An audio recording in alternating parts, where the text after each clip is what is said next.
This Black History Month usually draws families to big museums. It still can, even during this COVID pandemic. We have Bruce Markison. He is the manager of digital and outreach learning for the National Baseball Hall of Fame in Cooperstown, New York. Thank you so much for joining us. Thank you, Kim. Great to be with you. I have a ton of questions for you, so I just want to let you know. Hope you have a glass of water handy.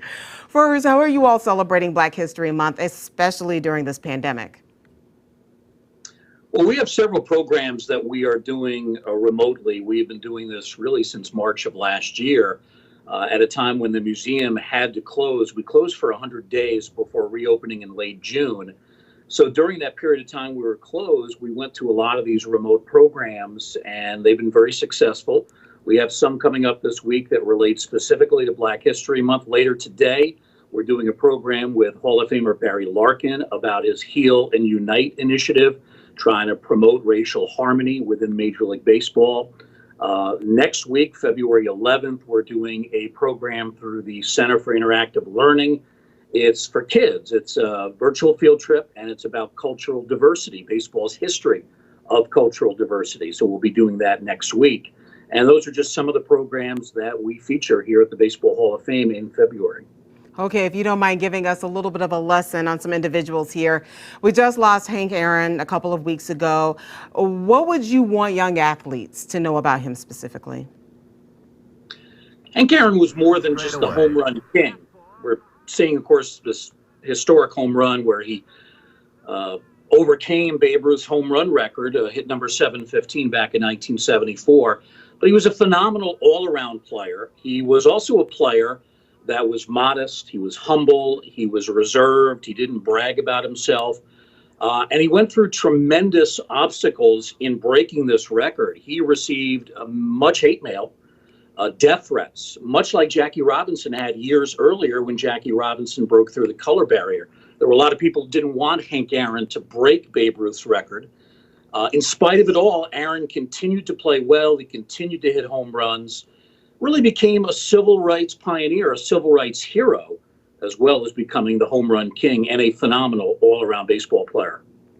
Well, about someone else, things just kind of stopped here in St. Louis when former Cardinal Bob Gibson passed in October. I understand that 1968 was called the Year of the Pitcher. So how does Gibson's 1968 World Series performance fit in? Well, even though it was the Year of the Pitcher, Bob Gibson was above everybody else's level. He was completely dominant. Never more so than in that World Series against a very good Detroit Tigers team. He was an incredibly dominant pitcher. I think he was as competitive and as fiery a pitcher as we've probably ever seen. He took the game very seriously. When he was on the mound, it was all business. It was really not fun for him. It was an approach that he was so serious about. Yeah, you know, in that video, I could kind of see they're like trying to hug him, and it's almost like he has to thaw on his way back to the bench. Yeah, you know, he was not into the celebrating. That could come, you know, after the game, in the locker room, in the clubhouse. But in terms of the game itself, he was so focused on pitching at his best, doing whatever he could to help his team win, that everything else got kind of pushed aside, and he was very much focused on one thing. Well, let's talk about his teammate Lou Brock. For those people who don't know, why did they call him the base burglar?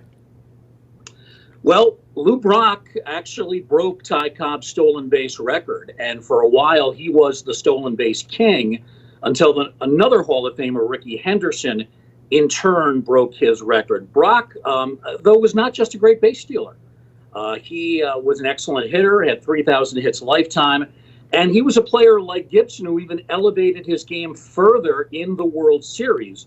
Lou Brock hit 390 over the course of 3 different World Series, and you're doing that against the best the American League has to offer. They're American League champion. You're facing top-notch pitching, and yet he played at an even higher level. Oh, we only have a couple seconds left. We do have to ask a little bit about your plans for the upcoming Hall of Fame ceremonies. We have 2 more coming in. Larry Walker, Ted Simmons just joined the Hall of Fame in 2020. Do we still have Bob there? Okay, there we go. What are your plans for the ceremony for this year? Well, we have those 2. We also have Derek Jeter and the late Marvin Miller, the baseball union chief. They were all elected last year. They will be officially inducted this year. The plan is to have a ceremony in Cooperstown, July 25th. We don't know yet exactly what that ceremony will look like, what it will consist of, but the plan at this point is to have it here in Cooperstown, and it's Sunday, July 25th. Well, I'm pretty sure that your digital mark is going to be all over that. If you want to learn more about the Civil Rights Unit or go on a virtual field trip, you can go to Cooperstown without leaving the Gateway City.